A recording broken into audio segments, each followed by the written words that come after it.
જય શ્રી કૃષ્ણ. સ્વાગત છે તમારું આરબી ઠાકોર કુકિંગ ચેનલમાં. તો આજે આપણે સાબુદાણાની ખીચડી બનાવીશું. એના માટે મેં અહીંયા સાબુદાણાને પલાળી લીધા છે.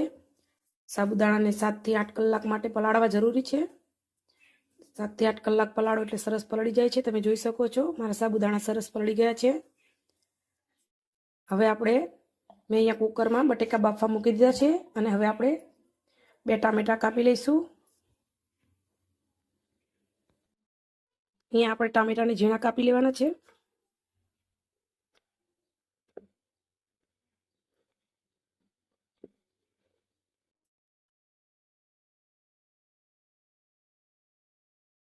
સાબુદાણાની ખીચડી ખૂબ જ સરસ બને છે, એકદમ ટેસ્ટી. આપણે ટામેટા કાપી લીધા છે. હવે આપણે એક મરચું કાપી લઈશું. મરચાંને સાવ ઝીણું કાપવાનું છે.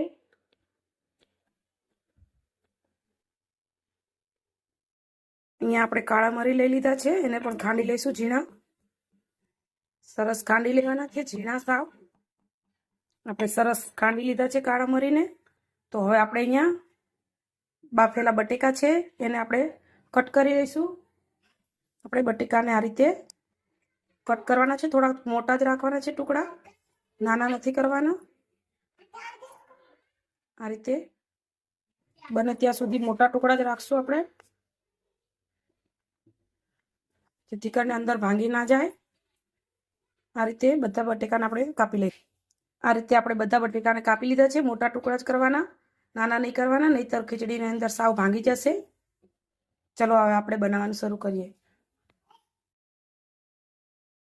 આપણે એક કડાઈ લઈ લીધી છે અને કડાઈમાં તેલ ગરમ થવા મૂક્યું છે. હવે આપણે એમાં સિંગદાણા નાખીશું અને સિંગદાણાને ધીમા તાપે આપણે શેકી લઈશું. સિંગદાણાને શેકતા કંઈ વાર નથી થતી, ઘડીકમાં શેકાઈ જાય છે. આ રીતે સરસ શેકી લેવાના છે. સિંગદાણા શેકીને લઈએ તો એનો ક્રંચ સારો આવે છે. આપણા સિંગદાણા શેકાઈ ગયા છે. ચાલો આપણે એને કાઢી લેવાના છે. હવે આપણું તેલ ગરમ જ છે. હવે આપણે એમાં રાઈ નાખીશું અને આપણે હવે જીરું નાખીશું અને એક નાની ચમચી હિંગ નાખીશું. અને હવે આપણે જે ટામેટા કાપીને રાખ્યા છે એ નાખીશું. ટામેટા અને મરચાં જે આપણે કાપીને રાખ્યું હતું એ આમાં નાખવાનું છે.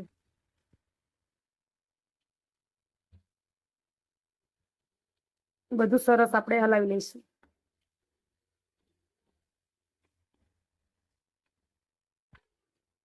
હવે આપણે આમાં સ્વાદ પ્રમાણે સિંધવ મીઠું નાખીશું અને બધું સરસ હલાવી લઈશું.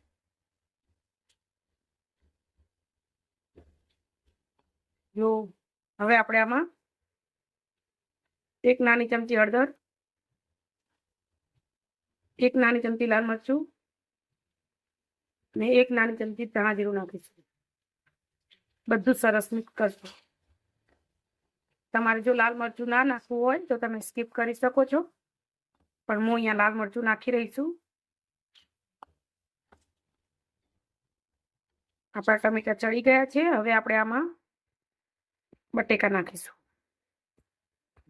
મેં અહીંયા બટેકા નાખી દીધા છે. હવે આપણે સરસ હલાવી લઈશું.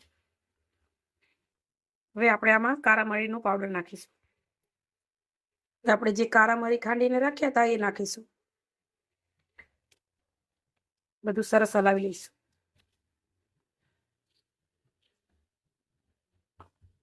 અને હવે આપણા સાબુદાણા જે આપણે પલાળીને રાખ્યા છે એ નાખીશું. આપણે સાબુદાણા નાખી દીધા છે. હવે સરસ આપણે હલાવી લઈશું. આ રીતે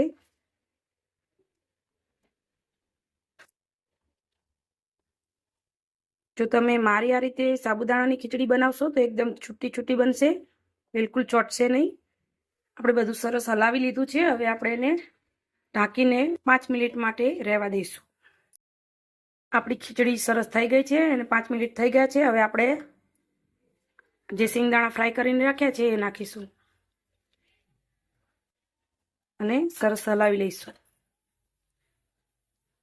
આ રીતે તમે જોઈ શકો છો એકદમ છૂટી છૂટી આપણી ખીચડી બની છે, બિલકુલ ચોટતી નથી. આ રીતે.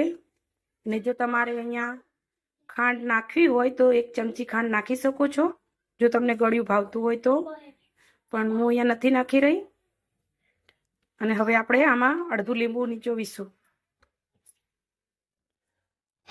હવે આપણે અડધા લીંબુનો રસ નાખીશું. એ બધું ફરીથી સરસ હલાવી લઈશું. આપણી સાબુદાણાની ખીચડી બની ગઈ છે. ચાલો આપણે એને સર્વ કરીએ. તો તૈયાર છે આપણી સાબુદાણાની ખીચડી, જેને મેં ઉપર લીલા ધાણા સ્પ્રિંકલ કર્યા છે. અને જો તમને મારી આ રેસીપી ગમી હોય તો લાઇક, શેર અને સબસ્ક્રાઈબ કરવાનું ભૂલતા નહીં. અને તમે પણ મારી આ રીતે સાબુદાણાની ખીચડી જરૂરથી બનાવજો. જય શ્રી કૃષ્ણ.